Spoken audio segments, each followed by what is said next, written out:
Olá, excelente tarde para você. Consulta ao doutor está no ar. Pois é, a sua consulta com hora marcada chegou, gente.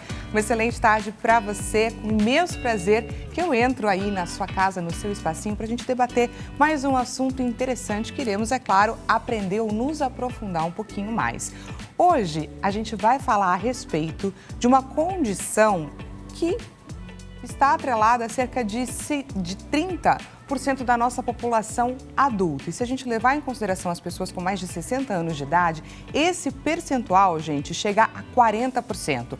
Hoje a gente vai falar a respeito da síndrome metabólica. Não é uma doença, gente, mas é uma condição que está atrelada aí à junção de diversos fatores de risco que juntos dizem respeito a essa síndrome metabólica. A gente vai saber de que forma que ela afeta o nosso corpo, o que a gente pode fazer, é claro, para preveni-la e principalmente, gente, para controlar.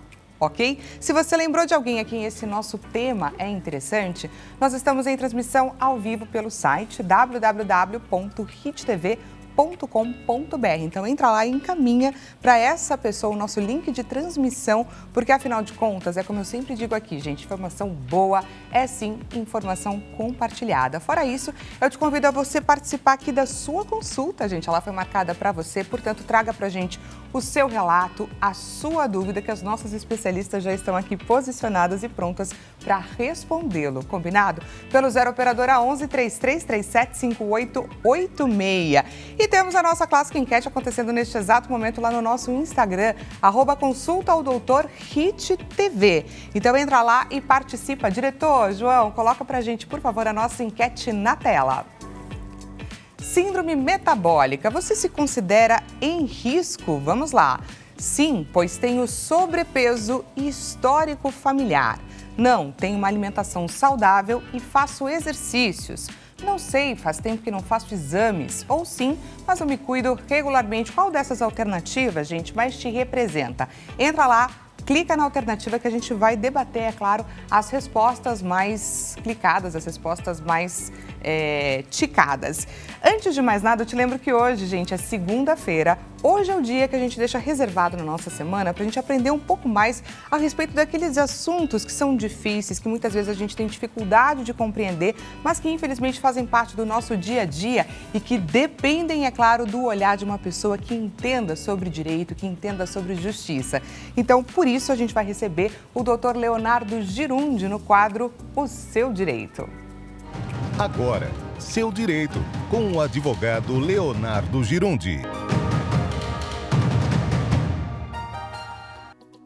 Olá, que alegria, mais um dia aqui com você, nessa tarde abençoada. É um privilégio para mim, Leonardo Girundi, vir aqui responder a sua dúvida. Esse é o quadro Seu Direito e, como o nome diz, nós tratamos do seu direito. Você manda a sua dúvida, a sua pergunta, que eu respondo. Você pode mandar a sua dúvida pelo nosso WhatsApp, 11 3337 5886. 11 3337 5886. Ou através do nosso e-mail, no seudireito@hittv.com.br. Já que eu falei do arroba, aproveite e me siga lá no Instagram, @Leonardo Girundi, ok? Manda sua dúvida que eu te pergunto, eu te respondo. Olha que dúvida interessante essa que chegou para nós aqui. Doutor, tenho um filho autista, já tentei 2 vezes aposentá-lo e não consegui. Contratei um advogado e já tem 1 ano e nada ainda. Como faço para conseguir? Essa dúvida é da Esther Franca, de Campinas, aqui do lado. Dúvida interessante porque nós temos muitas pessoas que passam por essa situação. Primeira coisa é o seguinte, se você já tem um advogado contratado, faça contato com ele. Mande uma mensagem, pergunte como é que está o processo. Os processos judiciais no Brasil, infelizmente, não são tão rápidos ou no tempo que gostaríamos que fosse. Então, é comum que um processo dure mais de 1 ano, 2 anos, 3 anos. É comum, tá? Não significa que tem que durar esse prazo todo, mas é comum que ele dure esse tempo. O que não é comum é você ficar 1 ano, 2 anos sem ter contato com o seu advogado. Então, se você o contratou por causa de um relacionamento de confiança, né? A advocacia é assim, um relacionamento de confiança. Então, faça contato com ele que ele vai te explicar direitinho como que está o processo. Mas olha que interessante, já tentou aposentar 2 vezes. Existe uma dúvida muito comum nesse aspecto, e se você fizer uma breve pesquisa na internet, vai aparecer aposentadoria para autista, aposentadoria para não sei o quê. E é uma dúvida, e muitas vezes é vendido uma forma de serviço que não existe. Porque é o seguinte, não existe aposentadoria para autista. O que existe é um benefício previdenciário e muitas vezes a gente tenta explicar de forma rápida e fala de uma coisa que não existe. Então, não é aposentadoria. O que pode ser aqui é o que nós chamamos de BPC, benefício e prestação continuada, que é aquele que tem uma enfermidade, não consegue trabalhar por causa dessa sua enfermidade ou por causa de qualquer tipo de limitação, e tem um segundo aspecto.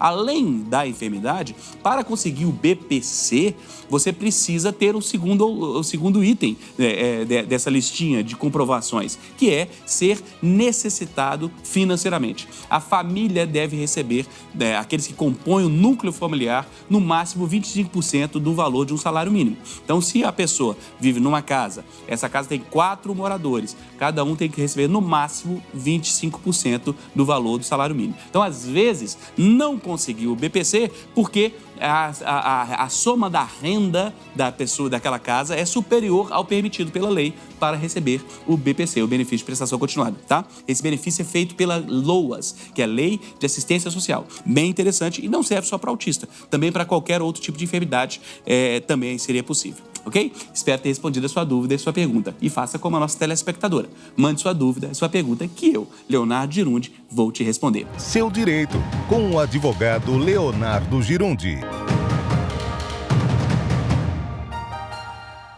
Ei, que maravilha, não é, gente? Quanta coisa que a gente não aprende com a dúvida do outro, não é verdade? Quanta informação que a gente absorveu agora num curto espaço de tempo. E lembrando, quem tiver qualquer problema que precise do olhar do Dr. Leonardo Girundi, não deixe de enviar para a gente o seu relato pelo 0 operadora 11 3337 5886 ou também através do e-mail seudireito@rittv.com.br. Lembrando que toda segunda-feira o Dr. Leonardo Girundi está aqui com a gente para responder, tirar essas dúvidas e, claro, trazer muita informação e muito conhecimento para a gente. Muito obrigada mais uma vez, doutor. E dando início, é claro, ao nosso bate-papo, agora a gente vai aprender a respeito de síndrome metabólica. Nós iremos trazer, gente, 2 olhares, através do olhar de uma endocrinologista e também do olhar de uma nutricionista, para a gente conseguir entender por quais caminhos que a gente consegue percorrer para melhorar as nossas condições do nosso corpo, mudar, claro, estilos de vida.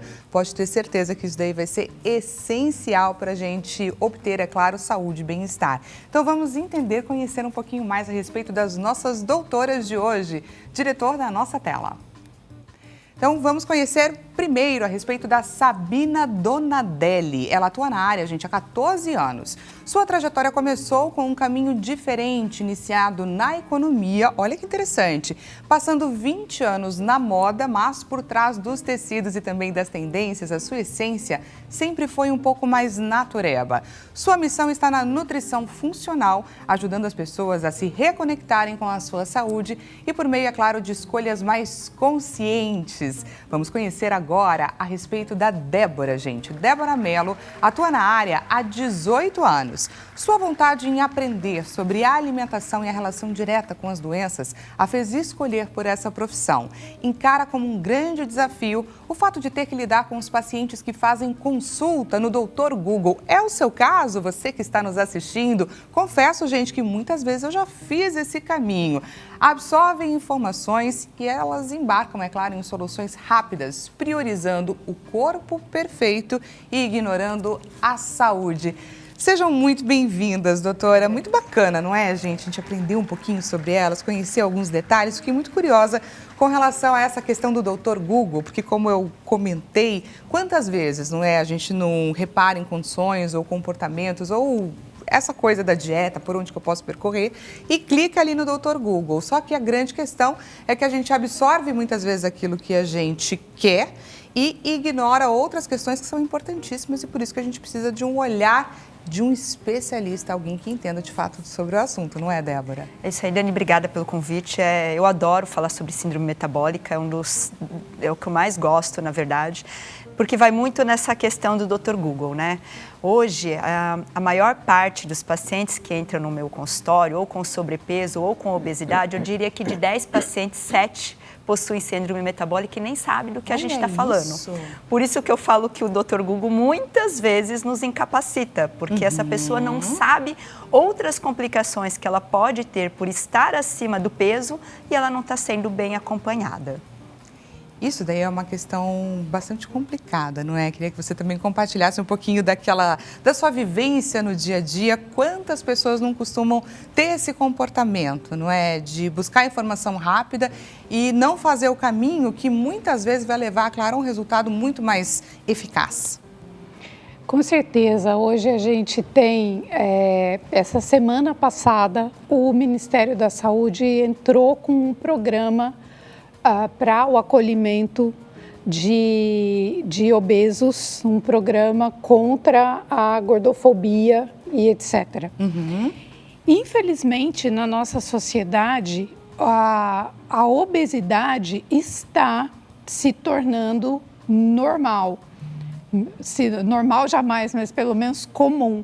E isso faz com que as pessoas vão ganhando peso, mas você está maior, seu vizinho está maior, sua família, todo mundo está maior.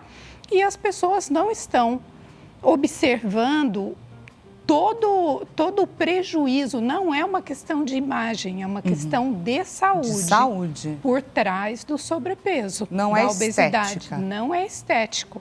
Muitas vezes, inclusive, costumam usar o termo pandemia, né? Que estamos vivendo aí uma pandemia de sobrepeso, de obesidade, não é, doutora? Sim. É isso mesmo, e eu acho que vem muito do que a gente quer conversar hoje, né, de trazer esse alerta, porque as pessoas não têm ideia do que é a síndrome metabólica, eu acho que a gente pode falar um pouquinho, né? A síndrome metabólica, então, na verdade, ela consiste em alterações metabólicas e hormonais. Então, é necessário para essa síndrome que essa pessoa esteja com uma circunferência abdominal elevada. Nós consideramos no homem acima de 90, na mulher acima de 80, associado a alguns outros critérios que podem existir nessa síndrome, né? Então, o triglicerídeos alterado, que é um tipo de colesterol, o HDL, que é o colesterol ruim baixo, a pressão arterial elevada, nós colocamos acima de 130 por 85, e a glicemia de jejum, aquela glicemia acima de 100.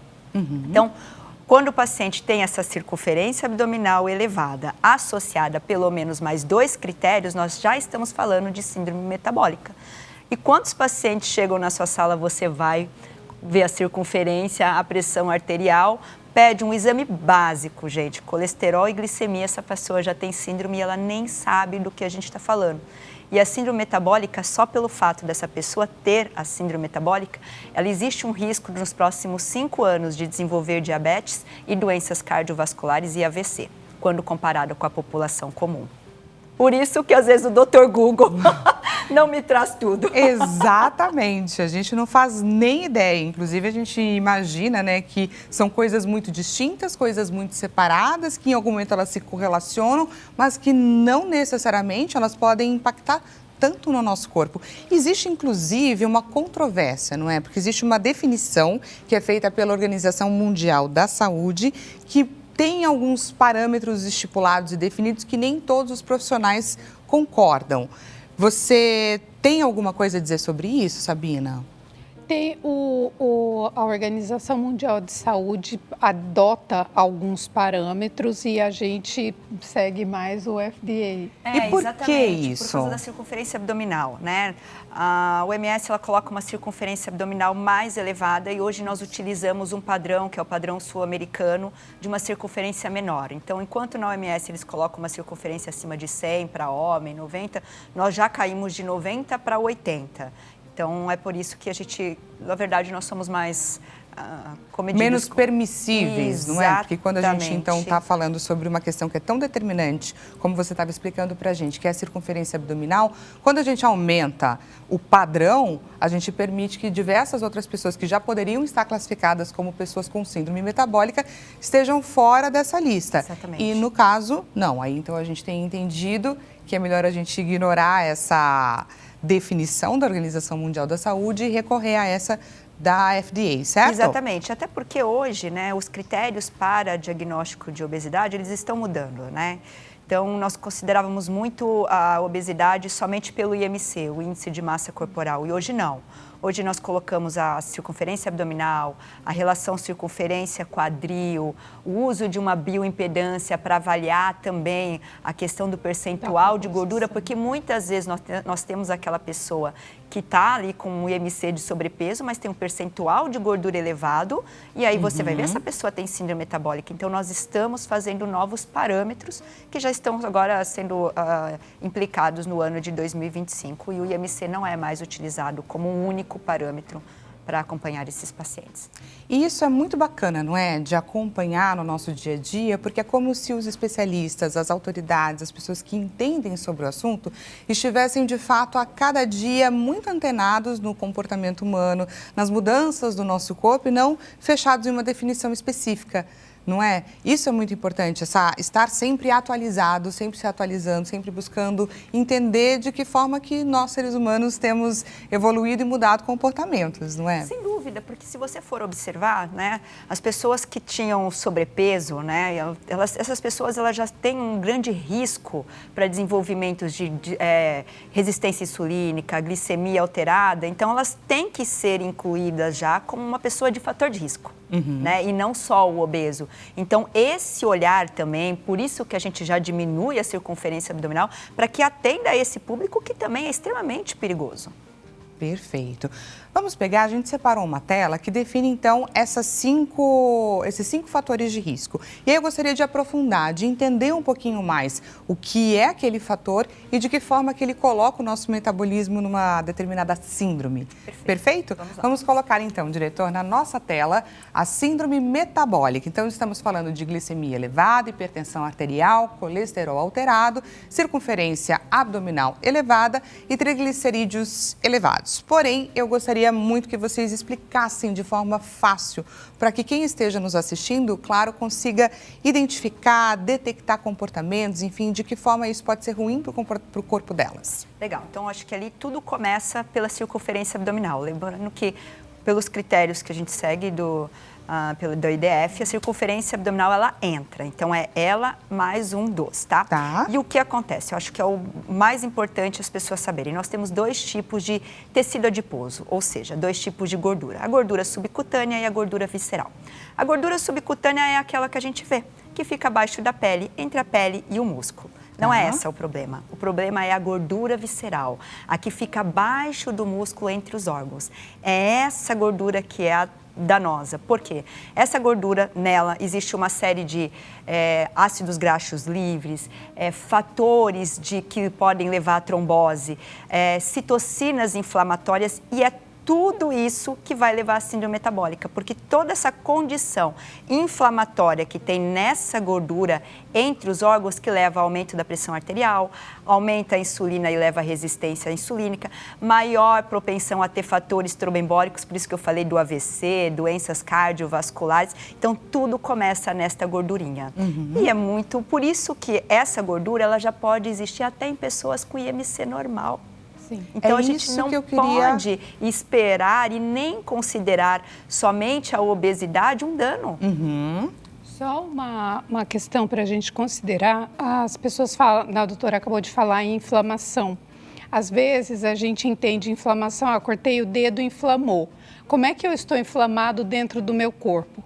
Mas é exatamente isso, você tem substâncias pró-inflamatórias sendo produzidas ali 24 horas por dia em função, por exemplo, de uma gordura visceral, em função de uma glicemia alterada, em função de um colesterol também comprometido. Então, tudo isso são condições que a gente chama de inflamação crônica, né? Então, assim, quem não inflama morre. Mas quem vive inflamado também tem a saúde comprometida. E como que eu produzo essa gordura visceral no meu corpo? E de que forma também que eu diagnostico? Perfeito, então vamos lá. Essa gordura visceral, ela está associada ao próprio estilo de vida. Tá. Então, uma pessoa mais sedentária, uma pessoa tabagista, está relacionada à forma com que nós alimentamos e, com isso, nós vamos aumentando essa gordura. Então, a gordura visceral, na paciente com síndrome metabólica, nós temos mais da gordura visceral em detrimento da gordura do tecido adiposo, que é a subcutânea, que é a que a gente visualiza.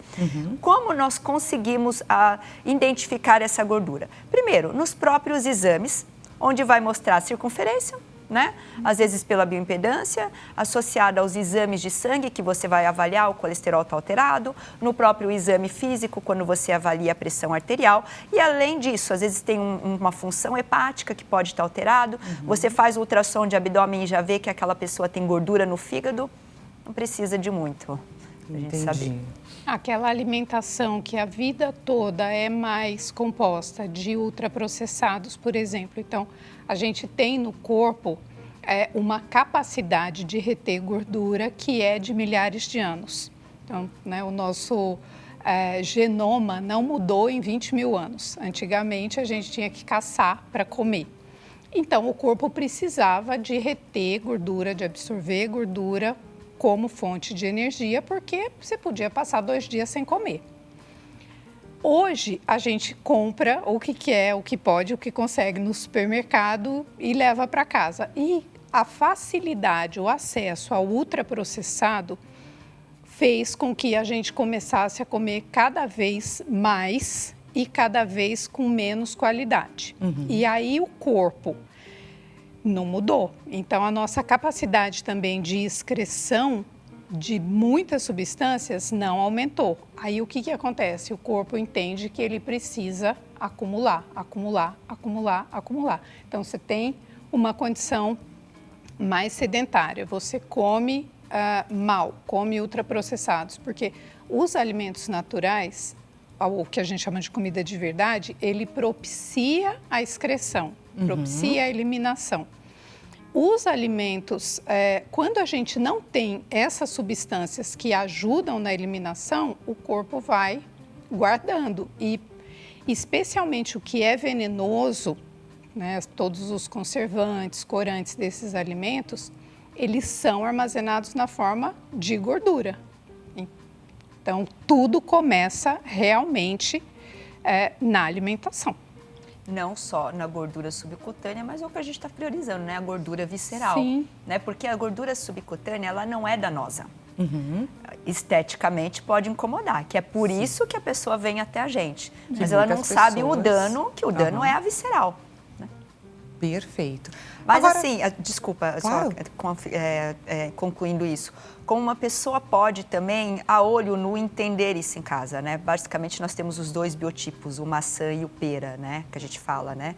E a pessoa que tende a ter gordura visceral, ela já tem mais o formato maçã, que é mais comum nos homens e nas mulheres pós-menopausa.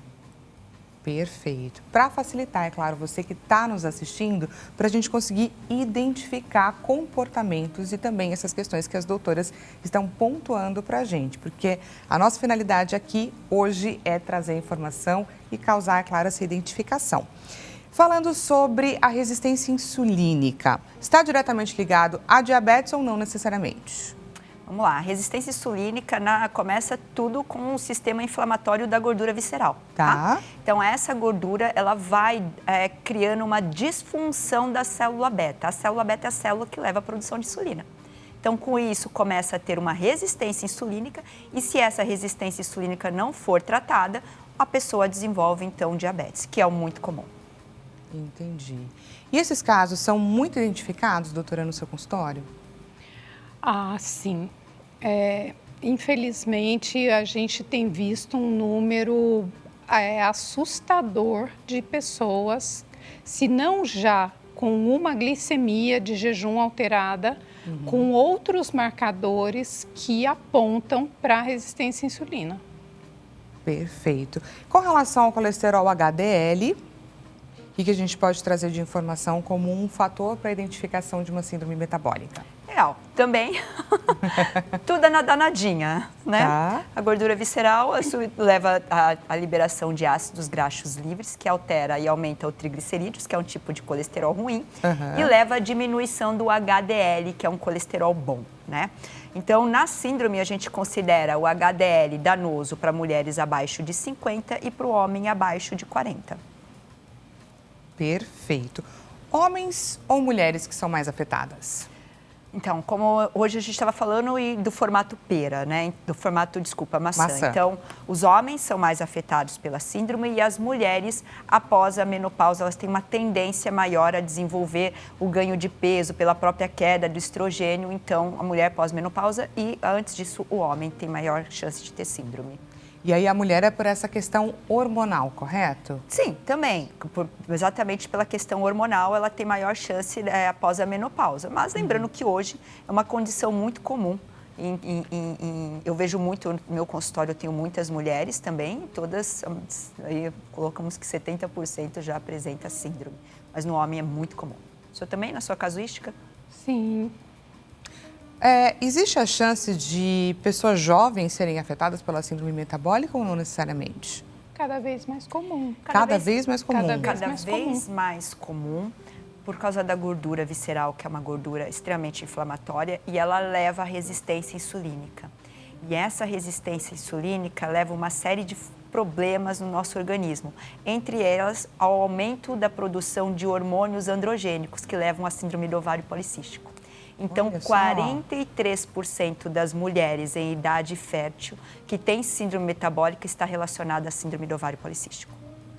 Gente, vocês estão reparando aqui pelo bate-papo que tudo está muito interligado. Então, se eu não tenho uma boa alimentação, eu posso levar o meu corpo a ter uma condição específica que vai favorecer o surgimento dessa síndrome. E aí, como que eu faço, é claro, para mudar essa minha história, para mudar essa minha relação, enfim, para fazer melhores escolhas, é o que a gente vai falar um pouquinho mais para frente. Por enquanto, eu vou trazer o quê? Uma perguntinha da nossa audiência. Diretor, pergunta na nossa tela. Pergunta da Poliana de Santo Amaro, São Paulo. Poliana, antes de mais nada, seja muito bem-vinda à sua consulta. Boa tarde, Dani, doutoras. Qual a influência do sono para adquirir essa síndrome? Confesso que durmo bem mal e a alimentação também é bem ruim. Poliana sendo aqui super honesta, trazendo verdades aqui para o nosso bate-papo. Vamos ajudar a Poliana, doutora? Vamos ajudar a Poliana. Vamos lá, Poliana. O sono, eu falo que o processo de emagrecimento, e vai estar relacionado à síndrome metabólica, começa exatamente com uma boa qualidade do sono. Então, quando você não dorme bem, você aumenta alguns hormônios como o cortisol, que é o hormônio do estresse. Isso faz aumentar a insulina durante o dia. Além disso, a procura de mais alimentos palatáveis. Então, a gente sabe que uma pessoa que dorme mal, ela pode aumentar o consumo de até 500 calorias no dia seguinte. E isso pode levar, então, àquela insulina alta e uma resistência insulínica. O que mais? Qual foi a outra parte da pergunta? Ela falou da alimentação. A alimentação, sem dúvida nenhuma. Uma alimentação, como a gente estava falando, a Sabina, com ultraprocessados, vai aumentar mais a sua insulina, levar à resistência insulínica, que está relacionada, então, à fisiopatologia da síndrome metabólica. E para você que está acompanhando aqui o nosso bate-papo, Consulta ao Doutor vai para um rápido intervalo e já voltamos com mais síndrome metabólica. Te espero.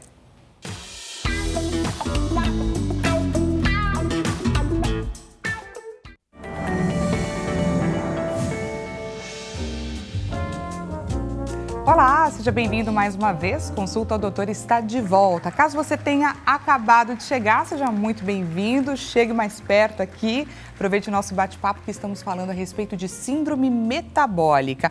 Já ouviu falar sobre esse termo? Não é uma doença, mas é uma condição que está associada a diversos fatores de risco. A gente está entendendo de que forma que ela pode ser diagnosticada, o que deve ser levado em consideração. E daqui a pouquinho a gente vai falar sobre as formas de prevenção e também de tratamento, de controle dessa síndrome. Se você lembrou de alguém a quem esse nosso tema é interessante, estamos em transmissão ao vivo, portanto não deixe de compartilhar o nosso link de transmissão pelo www.hittv.com.br. O caminho você já sabe, é só você clicar ali e compartilhar com essa pessoa que precisa saber mais a respeito desse assunto. Fora isso, te convido, é claro, a você participar da sua consulta. Já fiquei sabendo aqui no meu ponto que estamos recebendo diversas perguntas. Daqui a pouquinho eu já vou trazer para as nossas doutoras.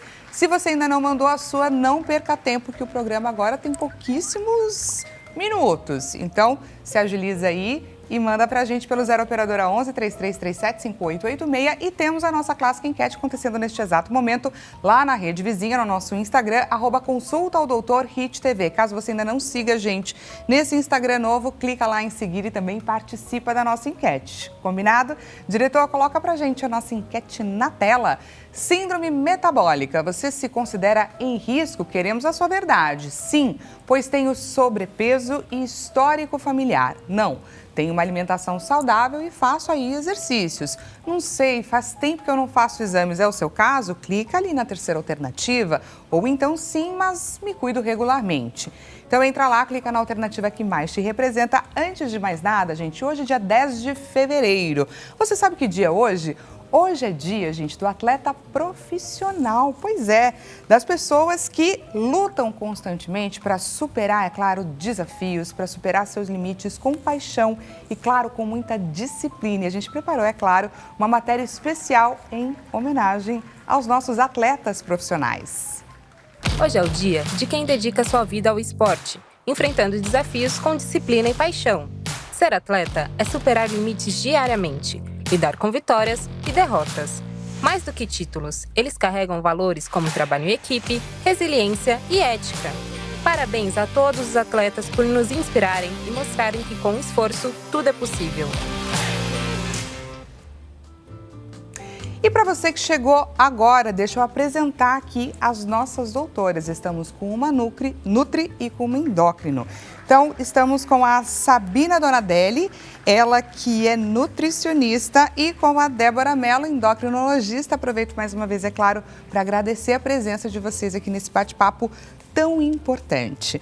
Para a gente dar continuidade, eu queria saber, entre excesso de peso, que a gente estava falando sobre a importância aí do sobrepeso, sedentarismo, alimentação inadequada e fatores genéticos, quais são mais determinantes? Com certeza o sedentarismo e a alimentação são os fatores determinantes para a síndrome metabólica. Porque olha só, se o paciente chega no consultório, ele está com a pressão arterial elevada, ele está com a glicemia lá alterada, com uma resistência insulínica, a testosterona, que vale a pena a gente conversar, já está baixa. Não adianta eu começar a dar o remédio para a pressão, o remédio para o colesterol, o remédio para a glicemia, e a pessoa não começa a fazer uma alimentação adequada e uma atividade física. Eu só estou pagando fogo. Exato, porque se tudo começou com uma alimentação ruim, não adianta a gente querer corrigir o resultado, a consequência, sem atuar na causa, né? E a questão genética, a gente precisa dizer, ela corresponde a menos de 10% Olha que dos casos graves que a gente vê. Então, às vezes a pessoa tem uma predisposição genética, mas ela se cuida com alimentação, com atividade física, com acompanhamento, e ela não desenvolve não desenvolve a síndrome. Tá. E tem outras pessoas que não têm nenhum fator genético, mas estão desenvolvendo por falta de autocuidado. Aliás, se essa pessoa com a síndrome perder pelo menos 5% do peso, ela já reduz muito o risco quando ela está tomando metade do que a gente precisaria prescrever. Então, é o que a gente está conversando, né? A alimentação, ela é a base de tudo. O sedentarismo, sem dúvida, compromete, mas a alimentação, como a gente estava falando, você é o que você come. Então, se você não muda os seus hábitos, não adianta. O paciente não muda o hábito, ele está com a glicemia alterada, ele vai desenvolver o diabetes. Se ele não começar a alterar, ele vai chegar no meu consultório e só vou estar aumentando a dose de remédio. E eu sempre falo para o paciente, se ele chega na minha sala e eu estou aumentando remédio para colesterol, remédio para diabetes, remédio para pressão, isso não é tratamento. Eu não estou tratando a causa. E a causa é sempre lá na alimentação e na atividade física. Como você mesma falou, é enxugar gelo. Por isso que a gente está entendendo aqui com as nossas doutoras a importância, de fato, da nossa alimentação. Falando, gente, sobre essa questão da mortalidade, porque muitas pessoas não conhecem síndrome metabólica como síndrome metabólica. Muitas pessoas possuem, que você estava até comentando com a gente no início do programa. E quando a gente fala sobre os riscos disso, é importante que todos nós que estamos aqui reunidos tenhamos conhecimento da gravidade do caso. Então, quando a gente fala sobre mortalidade, a síndrome metabólica representa um risco, olha só, gente, 2 vezes maior na população normal e chega a ser 3 vezes maior na população com problemas cardíacos. Queria entender um pouco mais a respeito disso. É isso mesmo. Pacientes com síndrome metabólica, ele já existe um risco aumentado de desenvolvimento de diabetes e 3 vezes mais o risco de doenças cardiovasculares, infarto ou AVC nos próximos 5 anos. E quando essa síndrome metabólica é acompanhada em mulheres com síndrome do ovário policístico, esse risco aumenta para 7 vezes o risco de doença cardiovascular. 7 vezes em mulheres com síndrome do ovário policístico. Associada à síndrome metabólica. Explica um pouco mais pra gente. Vamos lá. O processo inflamatório... Tem tudo a ver com a inflamação do corpo. É a inflamação da gordura visceral, Tá. Essa inflamação da gordura visceral, ela leva a uma série de complicações. Então, não é só a questão do colesterol estar alterado, a pressão arterial, como a gente já está batendo aqui. Essa síndrome, essa gordura visceral, né, se ela não tratada adequadamente, seja com atividade física, alimentação e muitas vezes a necessidade, sim, de tratamento medicamentoso, claro, mas lembrando que não é enxugar gelo, né? Essa condição inflamatória, ela leva a ter os fatores tromboembólicos dentro daquela gordura. E esses fatores, só pelo fato de existir na gordura, levam ao risco de doença cardiovascular. Além da insulina alterada nesta gordura, que leva ao risco da resistência insulínica e o desenvolvimento de diabetes. Mas não para aí. Tá? Essa gordura ela também leva a ter problemas como Alzheimer no futuro, maior risco de desenvolvimento de câncer, osteoartrose, apneia do sono. O que mais? AVC? AVC. Certo? Não, sim, diretamente. está relacionada a doenças do fator tromboembólico, que está associada à síndrome. A síndrome do ovário policístico. E o mais importante que eu ainda estava falando, falei, olha, vale a pena a gente falar. Testosterona. A da testosterona, obrigada, porque está faltando magnésio, hein, gente, aqui. O que acontece? O homem é uma das pessoas que mais desenvolve a síndrome metabólica, né? E ele é o que menos procura o médico. Eu falo que quando...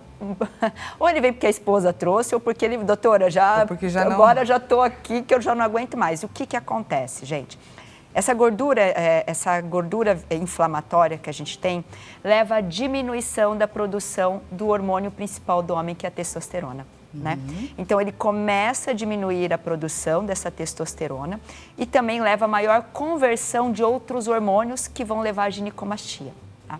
Então, o que acontece com o homem? Quando ele tem o principal hormônio dele, a testosterona diminuída, ele tem disfunção erétil, cansaço, perda da memória, alterações de sono, queda da libido e quando ele chega para mim, ele já chega neste lugar do cansaço crônico e com a testosterona baixa. E aí, muitas vezes, o que acontece, que não deveria ser feito de primeira, é o médico chegar, a idosa, sua testosterona está baixa e vamos repor. Mas aí eu lembro, pode ser que esse paciente realmente precise de uma reposição de testosterona, dependendo da concentração. Mas tudo começa novamente a perda de peso, porque vai diminuir essa gordura visceral, não é só a gordura subcutânea, e essa testo volta a circular normalmente no nosso organismo. Muito bacana, muito interessante. Pode falar, Sabina. Muitas vezes o paciente chega, eu também recebo, um dia sim, outro também, paciente super cansado, super prostrado, né? E eles nunca associam isso a, por exemplo, uma queda de testosterona, uma questão metabólica mais complexa, né? É sempre assim, tô trabalhando muito, a vida tá muito corrida, a gente não dorme direito, não sei o quê.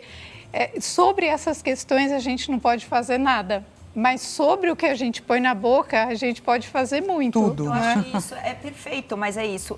Quando eles chegam, é natural, o estresse, o cansaço, ganhei peso, e eles não conseguem entender que a gasolina deles, eu falo, a testosterona é a gasolina do homem, né? É o hormônio que mais move. Eles não conseguem entender que isso está relacionado a um processo maior, que é a síndrome, não simplesmente o estresse do dia a dia. Sim. E aí, claro, que muitas vezes só repor essa testosterona testosterona. Se ele não melhorar os outros padrões, ele não vai também melhorar 100%. É igual a mulher quando ela entra na menopausa. Quando a mulher entra na menopausa, ela está caindo o estrogênio. Então, vem toda a alteração de humor, o ganho de peso, diminui o metabolismo. Mas naquele momento, só fazer a reposição hormonal. Se essa mulher também não alterar, começar uma atividade física, melhorar a alimentação, não é porque ela ganhou peso que eu vou fazer reposição hormonal e a vida dela vai melhorar. Ela não vai contrário, né? Vai gerar uma frustração tremenda porque você não vai ver resultado. E mulheres com síndrome metabólica, depois da menopausa existe maior chance de desenvolver câncer uterino e câncer de endométrio. Pois é, o que acontece caso essa síndrome não seja tratada? Quais órgãos podem ser sobrecarregados, enfim, podem sofrer com essa síndrome e quais outras doenças podem ser desencadeadas? Perfeito, todos. Todos os órgãos. Todos Estamos os falando de cérebro, rins, Todos pâncreas. Exatamente. Fígado. Alzheimer, doença cardiovascular, AVC, gordura no fígado, sobrecarga renal, artrite, artrose, tudo. Olha só, gente. Tudo. Porque a gente é uma máquina. Uma máquina, um sistema, né, com tudo interligado, especialmente quando a gente fala em hormônio, a gente fala em cascata hormonal. Então, assim, você mexe em eu também, né, tenho, assim, lógico que eu nunca recomendo reposição hormonal, sempre falo, procura o médico. Mas por que a gente resiste à questão? Porque você mexeu em você vai mexer em todos e vai mexer no corpo inteiro, vai mexer no sono, mexe em tudo, não tem jeito, né? Dificilmente a gente associa, por exemplo, o sono ruim ao que eu como, a uma questão metabólica, né? Dificilmente você acha que você está com dor no joelho, nas juntas, por conta do que você come. Mas porque está tudo perfeitamente interligado. Temos perguntinha da nossa audiência? Por favor, diretor, pergunta na tela. Pergunta da Sonai de Mato Grosso. Sonai, seja muito bem-vinda ao nosso bate-papo, à sua consulta. Boa tarde. Minha filha tem dores de cabeça fortíssimas e fizemos vários exames neurológicos e não dá nada. Essas fortes dores poderiam estar associadas à síndrome metabólica? Olha só que interessante a pergunta da Sonai. Pergunta interessante, a resposta é depende. Tá. Né? Então, assim, se já foi retirado todas as questões neurológicas, tem que avaliar, primeiro, a qualidade do sono, né? Tem que avaliar como é a alimentação, porque se for uma alimentação rica em processados, essa insulina está alta o tempo todo, isso pode estar relacionado, sim, à queda de cabelo, a dor de cabeça que ela tem. Tem que avaliar como andam as vitaminas, então eu acho que engloba tudo, mas pode-se pensar, sim, que ela deve ter outras condições vitamínicas, hormonais associadas à alimentação, qualidade de sono, que podem estar interferindo nessa questão da cefaleia dela, da dor de cabeça, sem dúvida.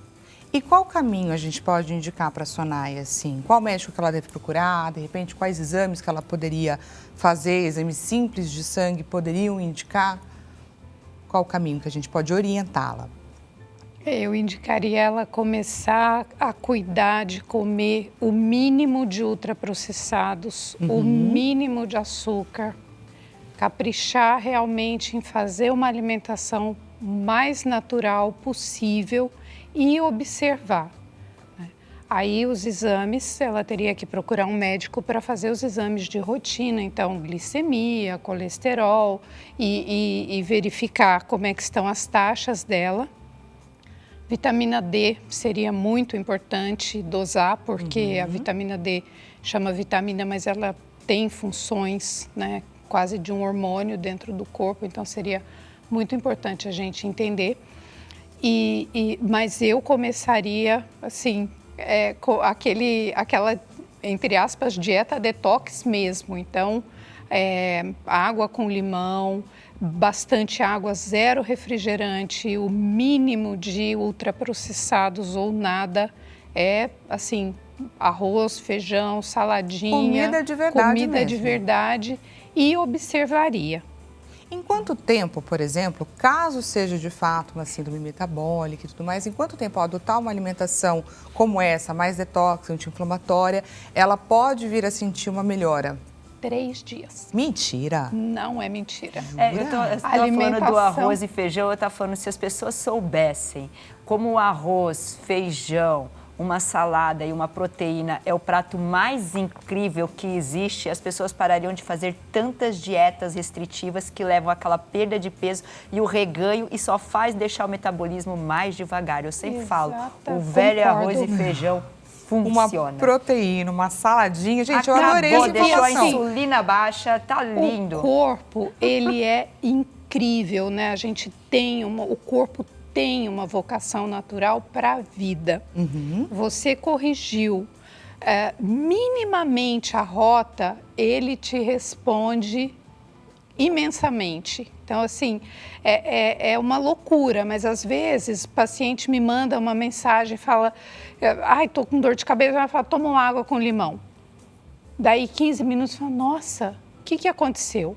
O que aconteceu é que você começa esse processo de desintoxicação. Então, assim, a alimentação realmente, ela te dá a resposta numa velocidade assombrosa. E olha que bacana, né, gente? Porque aí a gente está falando, inclusive, de uma economia na farmácia. Ao invés de você comprar aquele remedinho para sua dor de cabeça, que não te larga, que não te abandona, se você adotar uma dieta em 3 dias, você pode ter uma melhora, isso é sensacional. E lembrar da água, né?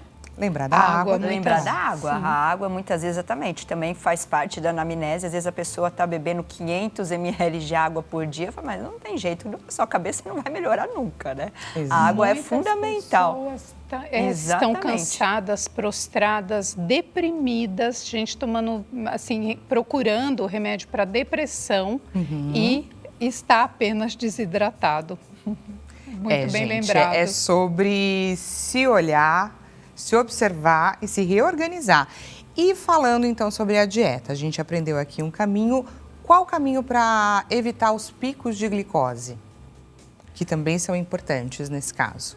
A doutora deu uma orientação super interessante. A gente não pode comer o que a gente chama de alimentos de alto índice glicêmico sozinho. Então, por exemplo, a pessoa come só arroz. Ela vai fazer um pico de insulina, mas se ela come arroz e feijão, ela já tem uma quantidade de fibra ali que vai reduzir essa velocidade de insulina, né?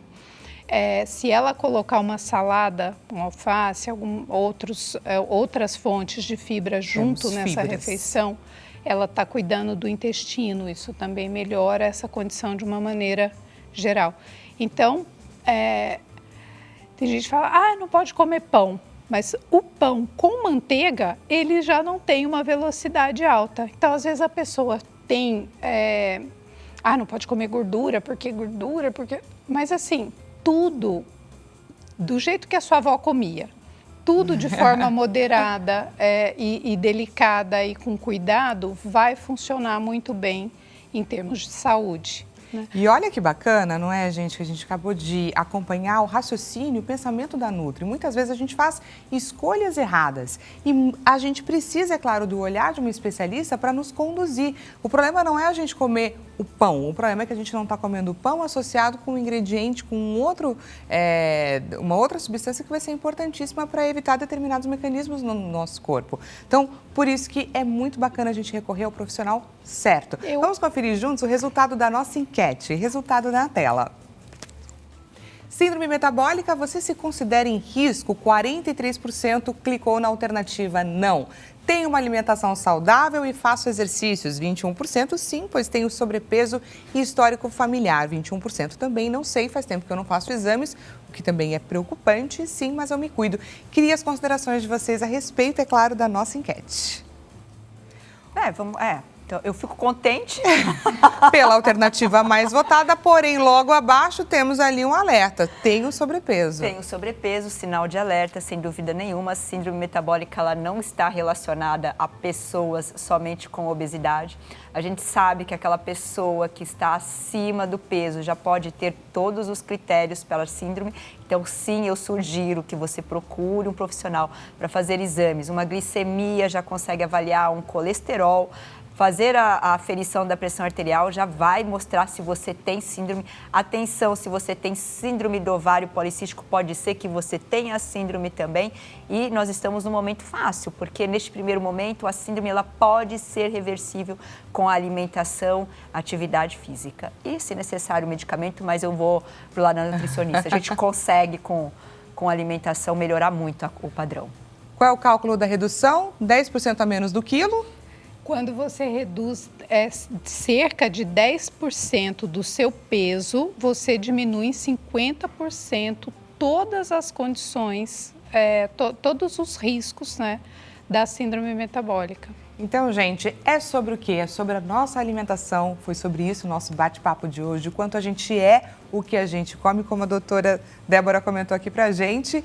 O peixe morre pela boca, então temos que tomar muito cuidado. Vou deixar aqui à sua disposição os contatos da doutora Sabina Donadelli e também da doutora Débora Mello, dessa forma que aparece aí no nosso visor, para a gente ter, é claro, aquele nosso momento rápido de reflexão, porque, gente, muitas vezes a gente não se dá conta que as palavras que a gente pronuncia, elas saem muitas vezes sem a gente pensar e não tem mais volta atrás. Então a gente precisa tomar muito cuidado com aquilo que a gente fala, porque através da nossa palavra a gente pode ferir o outro ou a gente pode melhorar o outro. Aqui a nossa opção no nosso programa, obviamente, no Consulta ao Doutor, é sempre a gente melhorar a condição do outro. Por isso eu te trago essa reflexão, para a gente sempre pensar antes de falar, porque isso é essencial. As palavras não voltam, mas o que faz voltar é o nosso pensamento. Combinado, gente? Muito obrigada pela sua presença aqui com a gente. A gente volta a se encontrar amanhã nesse mesmo horário, 16 horas. Até amanhã.